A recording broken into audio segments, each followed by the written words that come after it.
Thank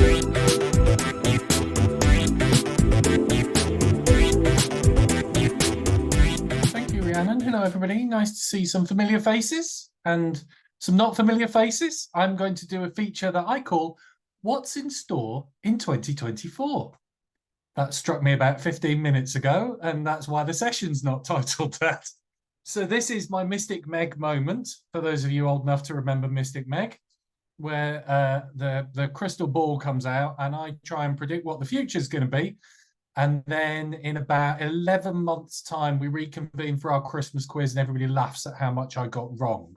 So that's basically what Rhiannon and Matt have set me up for today. So that's just so we're all on the same page when it comes to that. So and I did do, for those of you that follow the 200-word posts that I publish, I did do something around this at the beginning of the year. I don't know if you're going to put that in the chat or you want me to, Rhiannon. Thank you.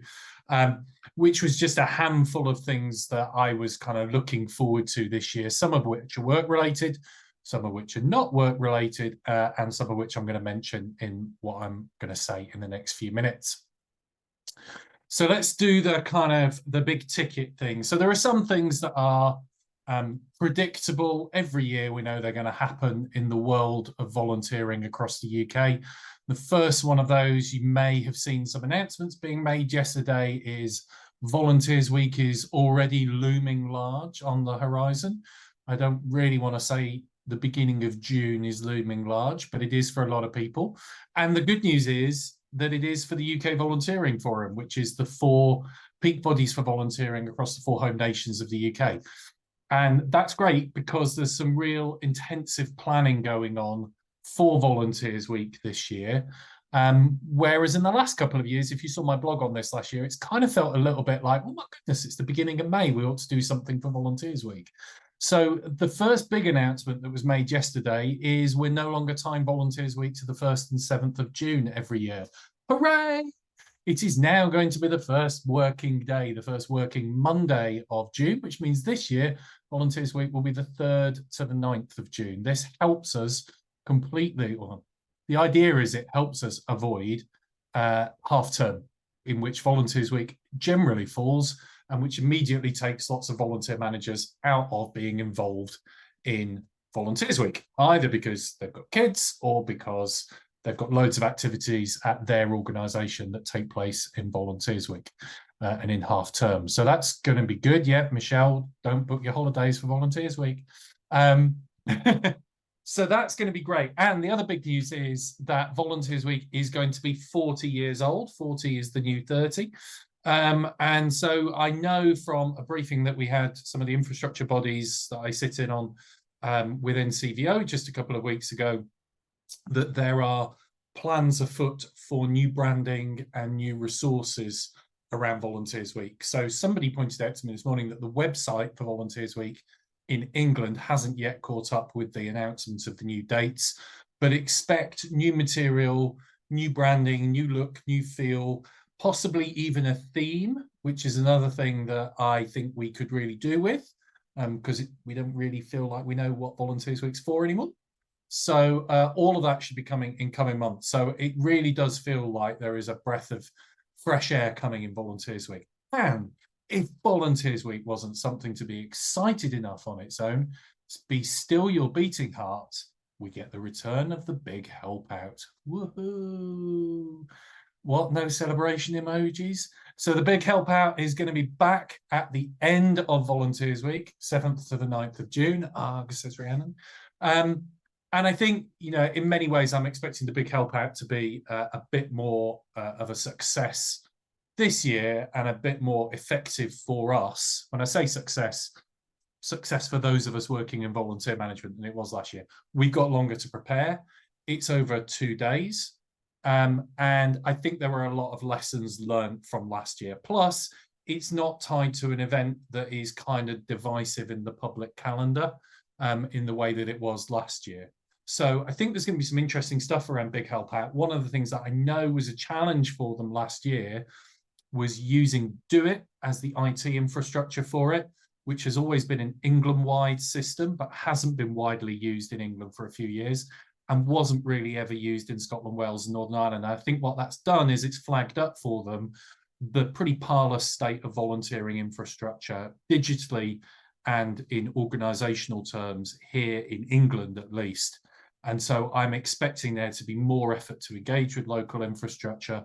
And I think it's going to help kind of just shape some of that debate about how we effectively support volunteering every single day, not just when Volunteers Week and Big Help Out's on. So I was a bit down on Volunteers Week, never down on Volunteers Week, bit down on Big Help Out last year, bit kind of healthily skeptical, a bit more enthusiastic about it this year.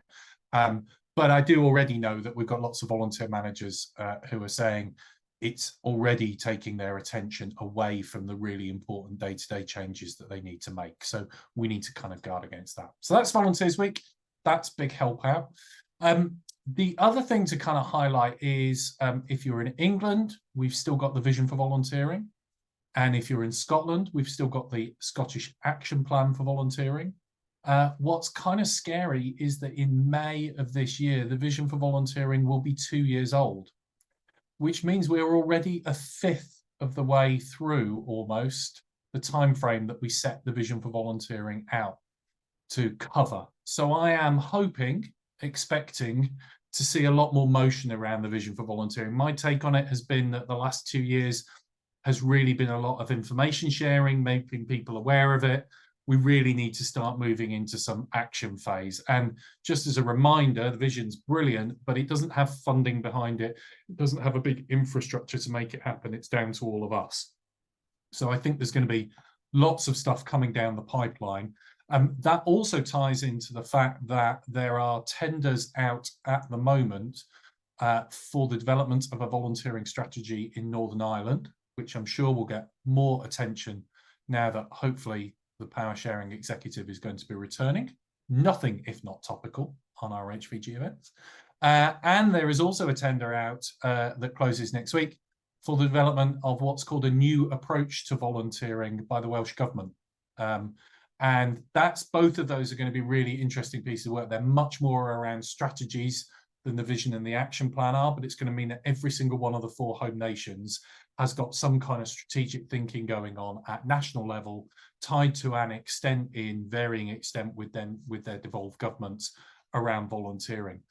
But alongside that there is some research being done by New Philanthropic Capital for the Department of Culture, Media and Sport at the moment about what the future of volunteering infrastructure in England might be.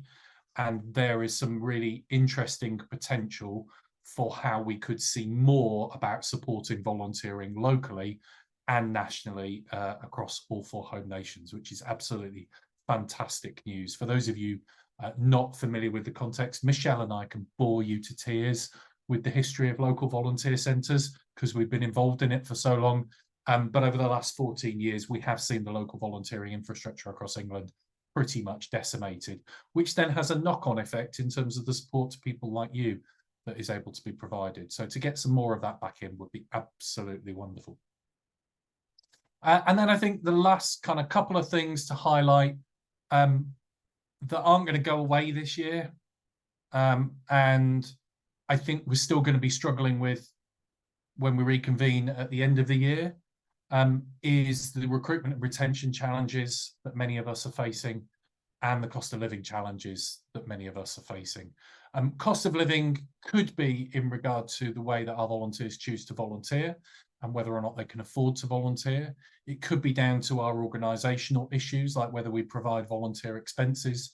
It could be down to the budgets that are provided for your salary, your operating expenses, whether or not you can go on learning and development events, whether or not we can travel to go to events, all of those kinds of things I think we're still going to be living with over the course of the next year. I saw a marked decline in demand for consulting and training last year, and I think that's going to continue into the next 12 months.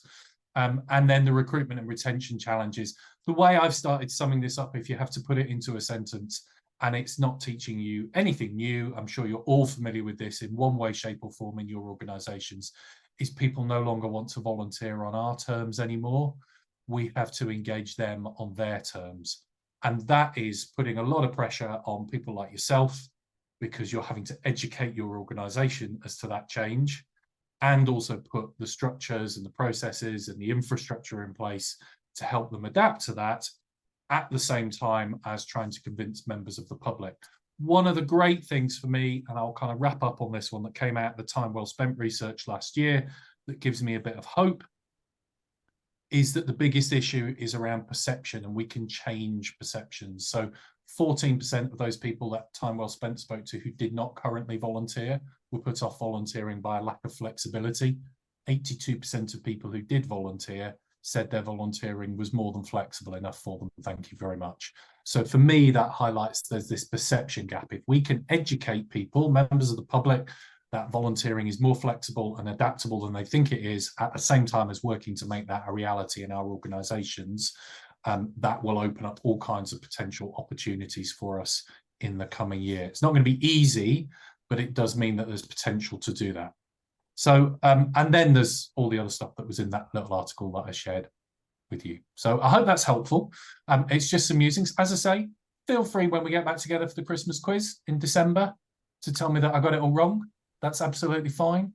But there you go. Hopefully that helped, Rhiannon. And I'm happy, not now, but maybe when Matt's spoken as well, to take any questions if people have got them.